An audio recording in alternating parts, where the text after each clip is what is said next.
स्वागत है दोस्तों। हमारा आज का ये प्रैक्टिस सेट बहुत ही शानदार होने वाला है और बहुत लंबी क्लास होगी थोड़ी सी, तो इसलिए आपको धैर्य के साथ पढ़ना होगा और फिर आपको लगेगा कि ये काफ़ी स्पेशल रही है। तो अब तक जिन्होंने जो भी तैयारी की अपनी परीक्षाओं की, इसके माध्यम से बहुत तेज़ी से रिवाइज़ कर सकते हैं। सारे प्रश्न परीक्षा की दृष्टि से बहुत महत्वपूर्ण हैं। तो ये 100 प्रश्नों का संग्रह है, आपको बता दें सारे प्रश्न बहुत स्पेशल हैं और एक बैठक में आप इसको अगर कंप्लीट करते हैं तो एक तरह से आप बहुत तेज़ी से रिवाइज़ कर लेंगे बहुत सारी चीज़ें। तो चलिए शुरुआत करते हैं। पहला, कहाँ करुणानिधि केशव सोए, पंक्ति के लेखक कौन है? तो इसका सही उत्तर है भारतेंदु हरिश्चंद्र। ये भारतेंदु हरिश्चंद्र की पंक्ति है, कहाँ करुणानिधि केशव सोए। तो अगला प्रश्न है, कीरति भनीति भूति भली सोई, यह पंक्ति किसकी है?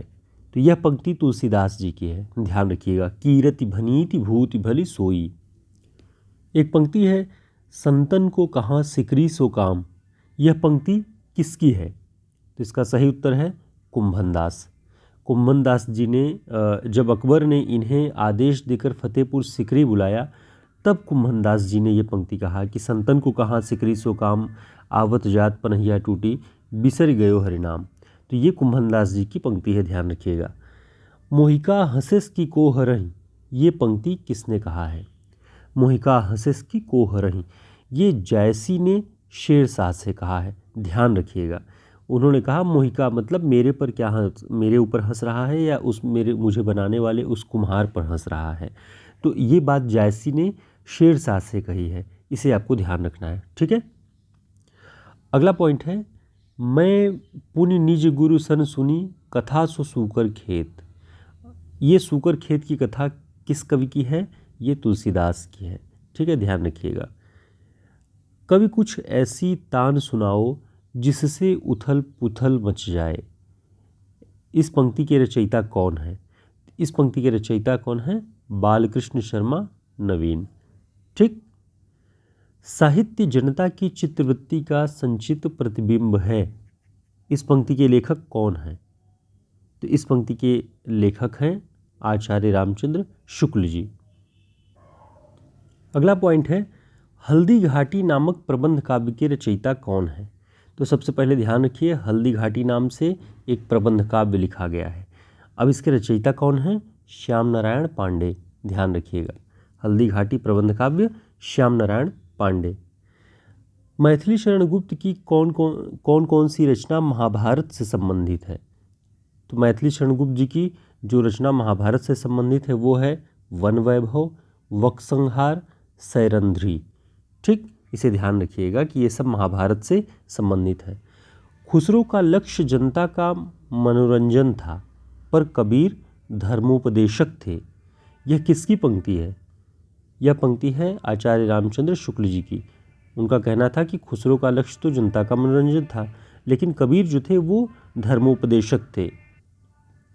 अगला पॉइंट है, चंद्रगुप्त नाटक की कौन सी नारी पात्र चंद्रगुप्त के साथ प्रेम भाव नहीं रखती थी? तो इसका सही उत्तर है सुवासिनी।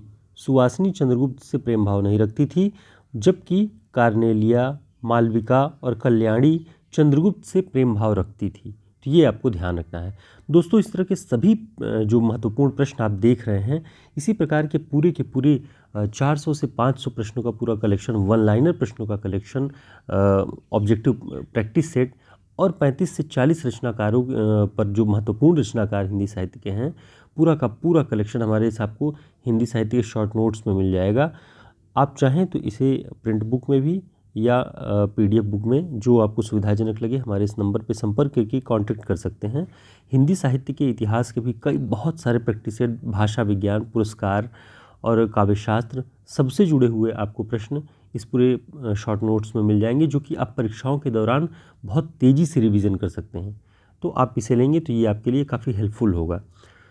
अगला पॉइंट है, हिंदी नवजागरण को मूलतः बुद्धिवादी और रहस्यवाद विरोधी कहने वाले विद्वान कौन है?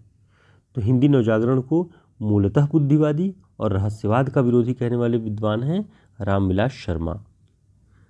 सन 1955 ईस्वी में किस अनुच्छेद के अंतर्गत राजभाषा आयोग का गठन किया गया? तो आपको ध्यान रखना है कि राजभाषा आयोग का गठन सन 1955 में किया गया और किस अनुच्छेद के अंतर्गत? अनुच्छेद 344 के 1 के अंतर्गत किया गया है। ठीक, ये सारे पॉइंट्स बहुत इंपॉर्टेंट हैं जो परीक्षाओं में पूछे जा सकते हैं, ध्यान रखिएगा। संकलन त्रय से क्या आशय है? संकलन त्रय क्या होता है? तो ये नाटक में स्थान, काल और कार्य की एकता के रूप में संकलन त्रय कहा जाता है। ठीक है, अगला पॉइंट है हिंदी भाषा का उद्गम और विकास।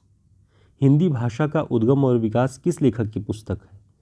इसका सही उत्तर है डॉक्टर उदय नारायण तिवारी।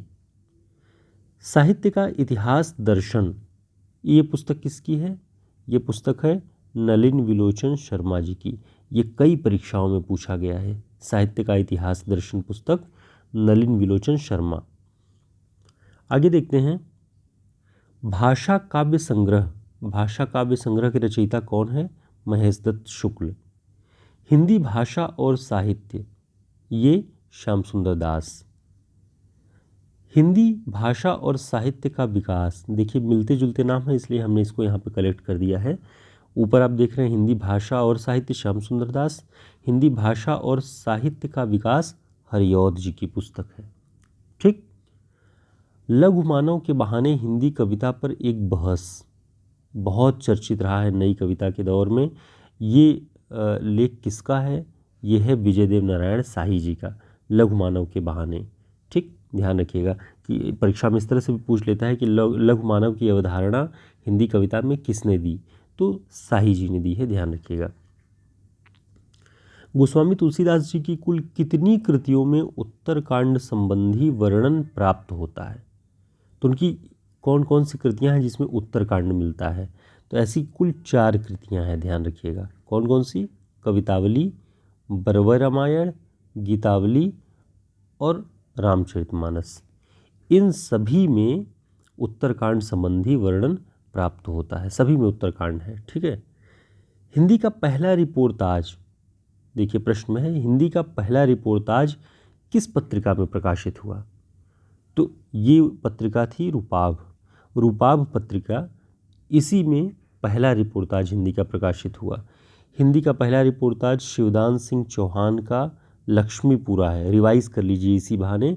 एक प्रश्न से कई प्रश्न तैयार करने की जो टेक्निक है वो यही है कि जैसे पहला रिपोर्टाज नाम आया तो पहला रिपोर्टाज क्या है वो तलाश के आपको एक जगह करके देना हमारा उद्देश्य होता है। तो हिंदी का पहला रिपोर्टाज शिवदान सिंह चौहान का लक्ष्मीपुरा है, जो रूपाभ पत्रिका के दिसंबर 1938 अंक में प्रकाशित हुआ। अब आपको बताना है कमेंट करके कि रूपाभ पत्रिका के संपादक कौन थे। इससे आपका एक प्रश्न और तैयार हो जाएगा। तो कमेंट करके बताइएगा जिन्हें पता हो कि रूपाभ पत्रिका के संपादक कौन थे। ठीक है, आगे बढ़ते हैं। छायावादी कविता की प्रवृत्ति क्या थी? तो ध्यान रख लीजिएगा, प्रकृति का आलंबन रूप में चित्रण, मानवतावादी दृष्टिकोण, रहस्यवादी दृष्टिकोण और रहस्यवादी भावना, ये सारी प्रवृत्तियां थी छायावादी कविता की। ठीक है, अर्धमागधी अपभ्रंश से किस बोली का विकास हुआ? कई सारे ऑप्शन आपके सामने होंगे कि अर्धमागधी अपभ्रंश से किसका विकास हुआ? तो अर्धमागधी अपभ्रंश से पूर्वी हिंदी का विकास हुआ है। ठीक है, शौरसेनी से पश्चिमी हिंदी का विकास हुआ है। ये सब आप जानते हैं, हमने कई अपनी भाषा की जो क्लासेस हैं हमारी उन सब में हमने इसे दोहराया हुआ है। अगला पॉइंट है modern vernacular literature of northern Hindustan. 1889 ईस्वी में इस पुस्तक के लेखक कौन थे? ग्रियर्सन। तो ध्यान रखिएगा, ग्रियर्सन की जो पुस्तक थी वो 1889 में थी। नाम था modern vernacular literature of northern Hindustan. अगला प्रश्न है गंगावतरण के रचनाकार कौन है? तो जगन्नाथ दास रत्नाकर जी गंगावतरण के रचनाकार हैं। रत्नाकर जी की एक और प्रसिद्ध पुस्तक है, आप सभी जानते ही होंगे, बिहारी रत्नाकर, जो सारी परीक्षाओं में लगा हुआ है। ठीक, तो उसे भी ध्यान रखिएगा। हंस जवाहिर के रचनाकार कौन है? हंस जवाहिर के रचनाकार कासिम शाह हैं। ठीक है, तो दोस्तों क्लास अगर लंबी होने लगती है तो ऊब होती है, जाहिर सी बात है, लेकिन तैयारी भी आपकी जिम्मेदारी है। तो आप चाहें तो वीडियो को डाउनलोड करके भी रख सकते हैं, या फिर अपने तरीके से आप इसको सेव कर लीजिए, जो भी हो, तो आप आगे बाद में रेस्ट करके भी इसको पढ़ सकते हैं। तो कंटिन्यू पढ़ेंगे आप इसमें। जो 100 प्रश्न हैं, अभी हम 27वें 28वें प्रश्न में पहुँचे हैं। 100 प्रश्न ऐसे हैं कि इन्हें आप पढ़ लेंगे तो आपको पता चल जाएगा कि आपने कितना पढ़ा है और कितनी जल्दी उसे आपने रिवाइज कर लिया है। ठीक है। अगला पॉइंट है, निशा निमंत्रण के रचनाकार कौन है? तो निशा निमंत्रण के रचनाकार हरिवंश राय बच्चन जी हैं। रामानंद ने अपनी किस पुस्तक में अपनी पूरी गुरु परंपरा का उल्लेख किया है? तो वो पुस्तक है रामार्चन पद्धति। तो रामानंद जी की पुस्तक का नाम रामार्चन पद्धति, और उसमें विशेषता क्या है कि अपनी पूरी गुरु परंपरा का उल्लेख उन्होंने किया हुआ है। तो इस पॉइंट को ध्यान रखिएगा। अगला पॉइंट है, वृंदावन में मीराबाई की मुलाकात किस कृष्ण भक्त कवि से हुई? कहाँ पे? वृंदावन में। तो वो थे जीव गोस्वामी। ध्यान रखिएगा, वृंदावन में मीरा की मुलाकात जीव गोस्वामी से हुई थी। ठीक। तुलसीदास द्वारा शारीरिक पीड़ा से मुक्ति हेतु कौन सा ग्रंथ लिखा गया था? तो वो ग्रंथ था हनुमान बाहुक। ठीक, ध्यान रखिए इसे। आगे बढ़ते हैं। तुलसीदास ने कौन सी रचना कलिकाल से मुक्ति पाने हेतु की थी? वो पत्रिका थी, वो जो रचना थी वो थी विनय पत्रिका। ध्यान रखिएगा, कलिकाल से जो कलयुग का प्रभाव था उससे मुक्त होने के लिए जो याचना प्रभु श्री रामचंद्र जी से की है तुलसीदास जी ने, वो विनय पत्रिका में है। तुलसीदास के विनय पत्रिका में कुल पदों की संख्या कितनी है? 279। ध्यान रखिएगा। तुलसीदास को कलिकाल का वाल्मीकि किसने कहा है? नाभादास जी ने कहा है, इसे भी ध्यान रखिए। तुलसीदास को रूपकों का बादशाह किसने कहा है? बच्चन सिंह जी ने कहा है। देखिए, हमने सारी ऐसी बातें जो तुलसीदास जी के बारे में कही गई हैं वो यहाँ पे आपको इकट्ठा करके कलेक्ट करके रख दिया है, ताकि आप इन्हें देख करके एक जगह सबका रिवीजन कर सकें। रहीम किसके दरबार में थे? तो अब्दुल रहीम खान खाना किसके दरबार में थे? अकबर के दरबार में थे, और अकबर के नवरत्नों में ये सब माने जाते थे। ठीक है। कबीरदास दिल्ली सल्तनत के किस सुल्तान के समकालीन थे? तो कबीरदास जी सिकंदर लोदी के समकालीन थे। ध्यान रखिएगा। तो एक इतिहास के व्यक्ति से के समय से आप जोड़ के देखेंगे तो सिकंदर लोदी किस समय में विद्यमान थे कबीरदास। दोस्तों, इस तरह के सब प्रैक्टिस सेट आपको हमारे इसमें मिलेंगे हिंदी साहित्य के शॉर्ट नोट्स में। आप आसानी से रिवीजन कर सकते हैं। आपको पूरा का पूरा जितनी भी किताबें आपने अब तक पढ़ी होंगी उन सभी को हटा के एक जगह आप इससे रिवीजन करेंगे तो आपके लिए बहुत बेहतर होगा। आगे देखते हैं। अधूरी पृथ्वीराज रासो को किसने पूर्ण किया? तो अधूरी पृथ्वीराज रासो को जल्हड़ ने, जो कि चंद्रबरदाई का पुत्र था, उसने पूरा किया। ठीक। नारी विमर्श पर लिखने वाली पहली लेखिका कौन है? तो देखिए, हमने नारी विमर्श पर जो पहली लेखिका, हालांकि एक महिला रचनाकार के तौर पे बंग महिला का नाम आता है, लेकिन अगर देखें हिंदी में नारी विमर्श की लेखिका के रूप में तो महादेवी वर्मा जी का नाम आता है। श्रृंखला की कड़ियाँ उनकी पुस्तक है, तो उसे ध्यान रखिए आप। अरुण यह मधुमय देश हमारा, इस पंक्ति के रचयिता कौन है? इस पंक्ति के रचयिता हैं जयशंकर प्रसाद, और ये चंद्रगुप्त नाटक में है। ठीक है, ध्यान रखिएगा। भक्ति आंदोलन भारतीय चिंताधारा का स्वाभाविक विकास है। भक्ति आंदोलन को भारतीय चिंताधारा का स्वाभाविक विकास किसने माना है? आचार्य हजारी प्रसाद द्विवेदी जी ने। ठीक। भाषा की समास शक्ति और कल्पना की समाहार शक्ति, इसका सर्वाधिक प्रयोग बिहारी में दिखाई देता है। यह कथन किसका है? आचार्य रामचंद्र शुक्ल जी का। निबंध को स्वाधीन चिंता की उपज किस विद्वान ने कहा है? हजारी प्रसाद द्विवेदी जी ने। तो हजारी प्रसाद द्विवेदी जी के दो कथन बहुत महत्वपूर्ण है, ये ध्यान रखिएगा। भक्ति आंदोलन भारतीय चिंताधारा का स्वाभाविक विकास है, जो ऊपर लिखा हुआ है, और निबंध को स्वाधीन चिंता की उपज, ये भी हजारी प्रसाद द्विवेदी जी मानते हैं। ठीक है, ये इंपॉर्टेंट, आप इसे ध्यान रखिएगा। निबंध के ही बारे में आचार्य रामचंद्र शुक्ल जी की पंक्ति भी देख लेते हैं, लगे हाथ। हिंदी गद्य कवियों हिंदी गद्य कवियों या लेखकों की कसौटी है तो निबंध गद्य की कसौटी है। निबंध को गद्य की कसौटी मानते हैं आचार्य रामचंद्र शुक्ल। भाषा की पूर्ण शक्ति का विकास निबंधों में ही सबसे अधिक संभव है। तो ये शुक्ल जी की पंक्ति है, ध्यान रखिएगा। ठीक, बहुत महत्वपूर्ण पंक्तियां हैं ये सब, और ऐसी कोई पंक्ति आपको यहाँ पे नहीं दिखाई देगी जो कि परीक्षाओं की दृष्टि से उपयोगी नहीं होगी। ये सब पूछे गए हैं और बार बार पूछे गए हैं और बार बार पूछे जाएंगे, इसलिए इन्हें याद रखना है आपको। अगला कथन है, भारतवर्ष का लोकनायक वही हो सकता है जो समन्वय करने का अपार धैर्य लेकर आया हो। उनका सारा का सारा काव्य ही समन्वय की विराट चेष्टा है। यह कथन किसका है? यह कथन है हजारी प्रसाद द्विवेदी जी का। ठीक, अगला पॉइंट है, कुटज क्या केवल जी रहा है, वह दूसरे के द्वार पर भीख मांगने नहीं जाता। ये पंक्तियां किस निबंधकार की हैं? तो ये हजारी प्रसाद द्विवेदी जी की पंक्तियां हैं और कुटज निबंध से ली गई हैं। बैर क्रोध का अचार या मुरब्बा है।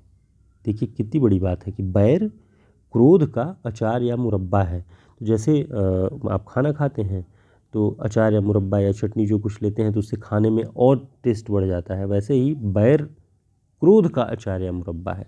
ये आचार्य रामचंद्र शुक्ल जी अपने क्रोध निबंध में लिखते हैं। ठीक है, आचार्य शुक्ल ने कवि केशवदास को क्या कहा है? तो आचार्य शुक्ल जी ने कवि केशवदास जी को कठिन काव्य का प्रेत कहा हुआ है, ध्यान रखिएगा इसे। अगला पॉइंट है, नाट्यशास्त्र में संकलन त्रय क्या है?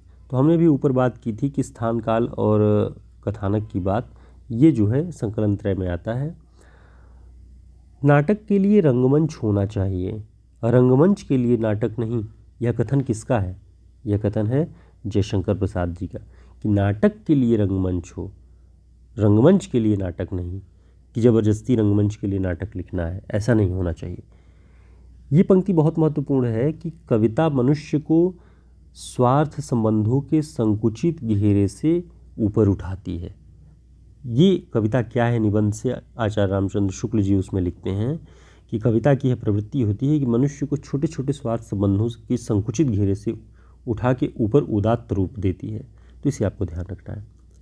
कहानी के प्रमुख तत्व, कहानी के प्रमुख तत्व कौन कौन से हैं? ध्यान रखिए, कथा वस्तु, चरित्र चित्रण, कथोपकथन या संवाद, देश काल या वातावरण, उद्देश्य, इतनी चीज़ें कहानी की प्रमुख तत्व होते हैं। हिंदी को आर्य भाषा का दर्जा देने वाले विद्वान कौन थे? दयानंद सरस्वती जी थे, ध्यान रखिएगा। हिंदी को आर्य भाषा का दर्जा देने के पक्षधर थे ये। आचार्य रामचंद्र शुक्ल जी की रचना त्रिवेणी में किन तीन कवियों को शामिल किया गया है? ध्यान रखिए, त्रिवेणी आचार्य शुक्ल जी की रचना है, उसमें तीन कवि हैं, जायसी, सूर, तुलसी। कबीर को उन्होंने शामिल नहीं किया है।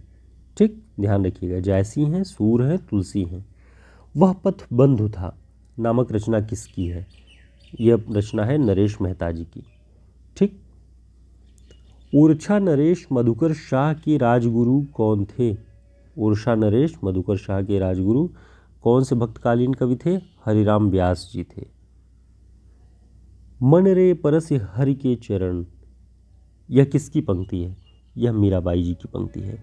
ठीक है, आचार्य शुक्ल ने मीरा के ग्रंथों की संख्या कितनी मानी है?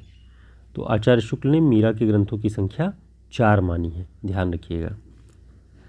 आगे देखते हैं, उपासना पद्धति के आधार पे तीनों कवियों के बारे में देखते हैं कि मीराबाई की जो उपासना पद्धति कैसी थी? माधुर्य भाव की। सूरदास जी की उपासना पद्धति कैसी थी?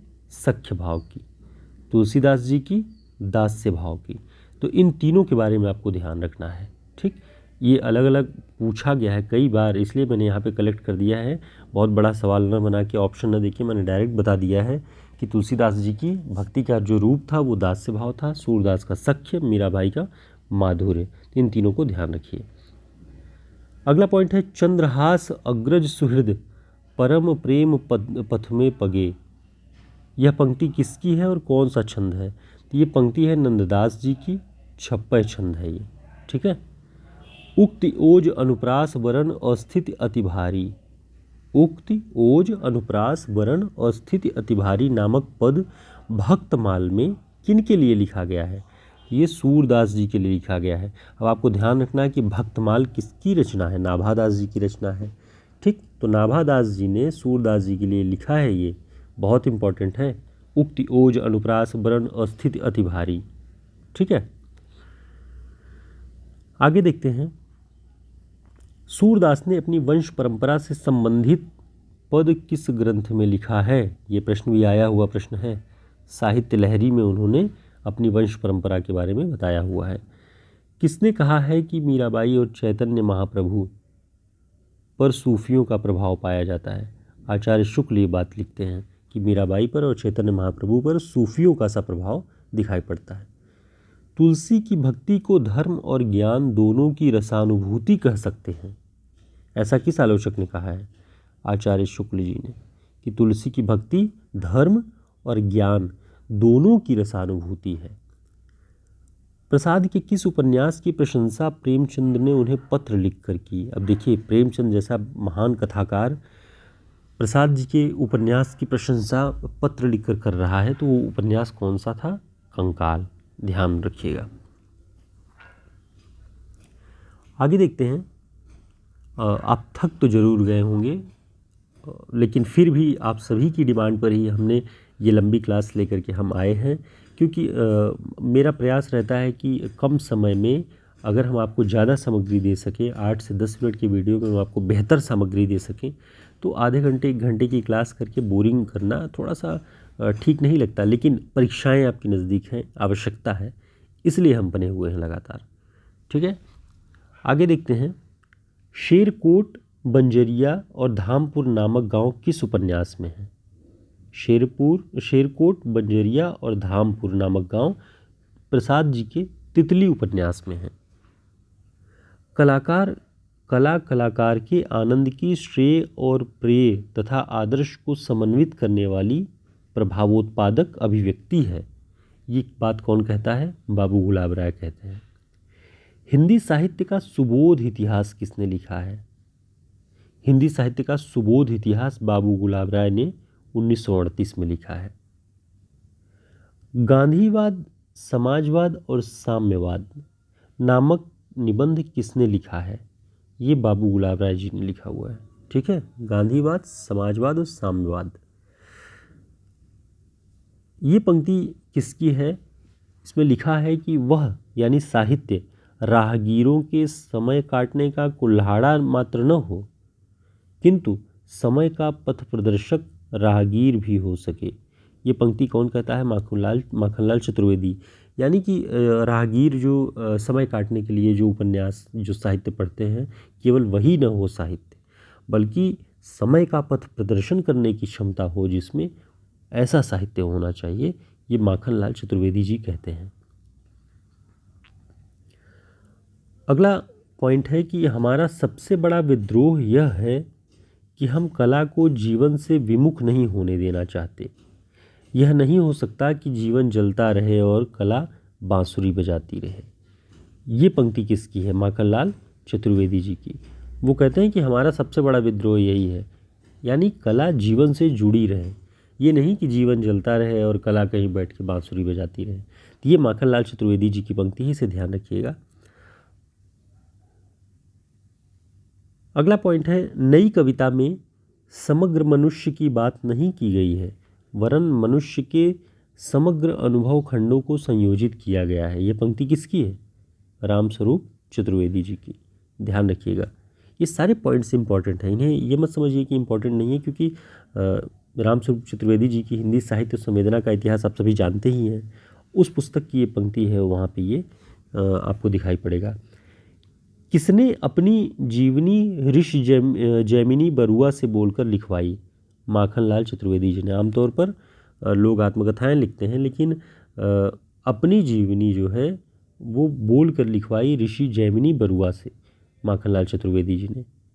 श्री जयशंकर प्रसाद अक्षर हैं, ये कौन कहता है?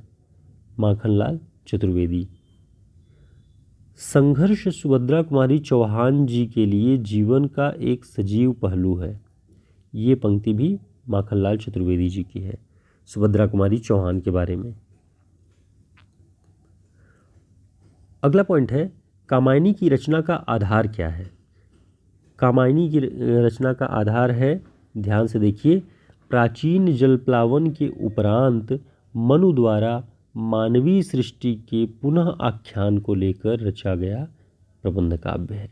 ठीक, यानी कि जो बाढ़ की एक समस्या हम देखते हैं, एक बहुत भयंकर बाढ़ जलप्लावन के बाद जहाँ सारी मनुष्य जाति, सारे जीव जंतु सब नष्ट हो जाते हैं, ऐसे दौर में बचा हुआ एक मनु मानवीय सृष्टि के लिए के पुनः सृजन के लिए जब वो कार्य करता है, उसी को कथा का आधार बना के इस प्रबंध काव्य की रचना की हुई, ये शुक्ल जी कहते हैं। ठीक है, अगला पॉइंट देखते हैं, प्रसाद जी का दार्शनिक आधार आनंदवाद किस परंपरा से संबद्ध है?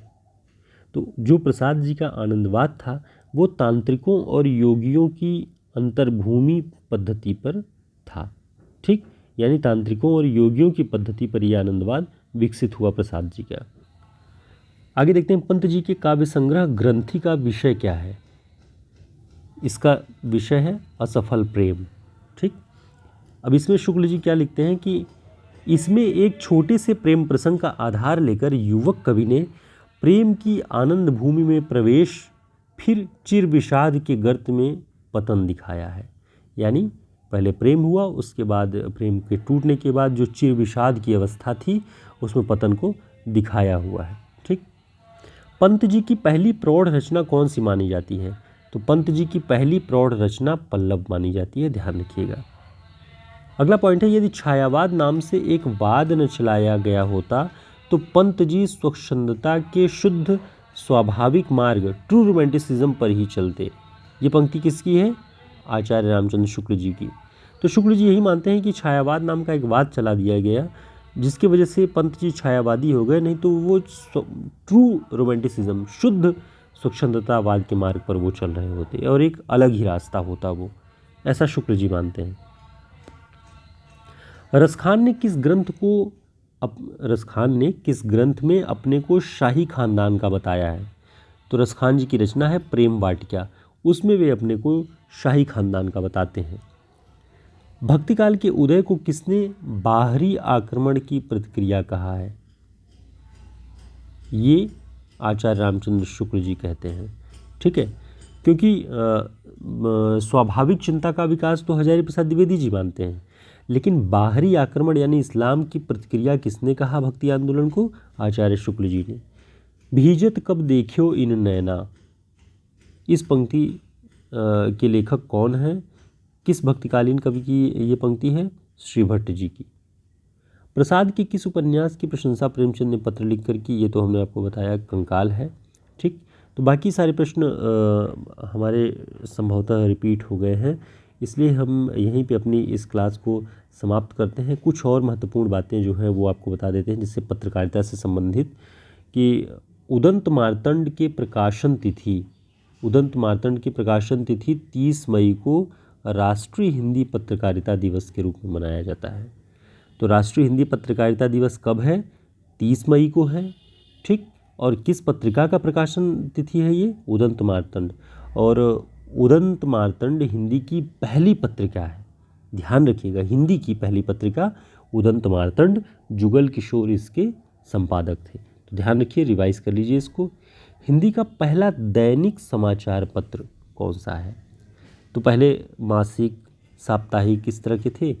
पहला दैनिक समाचार पत्र सुधा वर्षण श्याम सुंदर दास के संपादकत्व में कलकत्ता से निकला। कब? 1854 में। ध्यान रहेगा ये बात। हिंदी भाषी क्षेत्र से प्रकाशित प्रथम पत्रिका कौन सी थी? इसके पहले जितनी पत्रिकाएं प्रकाशित हो रही थी वो सब कलकत्ता से या हिंदी भाषी क्षेत्रों से प्रकाशित हो रही थी।